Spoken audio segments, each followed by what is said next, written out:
2024-25 आर्थिक वर्षर आकलन अनुजाई वास्तव हिसाब से जातीय अभिवृद्धि हार 6.4% थिबा बेले आम राज्य अर्थनीति 7.2% अभिवृद्धि हासिल करिवो।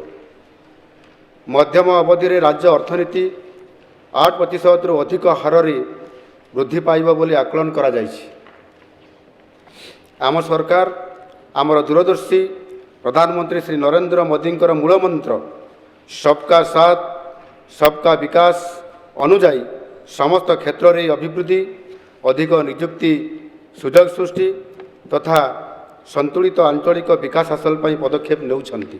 आमे प्रवासी भारतीय दिवसर सफल आयोजन करी आम संस्कृति खाद्यशैली और ऐतिह्य को विश्व स्तर में प्रदर्शित करिछु। उत्कल ओडिशा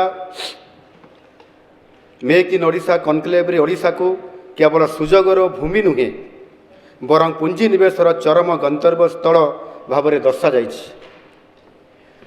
उत्कर्ष ओडिशा कार्यक्रम रे 20 रु अधिक क्षेत्र में 593टी प्रकल्प मिल पारिछि, जोंथिरे मोट 16,73,000 कोटी टंकार पुंजीनिवेश लक्ष्य रही, जहाद्वारा आम युववर्गों 12,88,000 नियुक्ति सृष्टि होवार संभावना रही। यही प्रकल्प गुड़िक राज्यर 30टी जिले में कार्यकारी हेब, जहाँ समस्त जिलार समतुल प्रगति पर राज्य सरकार प्रतिबद्धता को दर्शाऊँच। आम सरकार समृद्ध ओडिशा 2036 यात्रा आरंभ करिसंती, जो समय आमे 500 बिलियन अमेरिक डॉलर अर्थनीति रे परिणत होबार आशा रखिछु। विकसित ओडिशा पई आमर दृष्टिकोण माननीय प्रधानमंत्री पूर्वोदय रणनीति उपर आधारित। आमे ओडिशा को विकसित भारत 2047 अभिवृद्धि पई एक इंजिन भाव में परिकल्पना करिछु।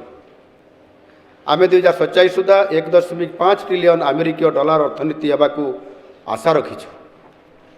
सरकार यही दृष्टिकोण को वास्तव में परिणत करने एक सामग्रिक रणनीति प्रस्तुत करिसंती एवं यही बजेट रे सेति मध्यरु केतेक पदक्षेप को रूपरेख दिया जिवो।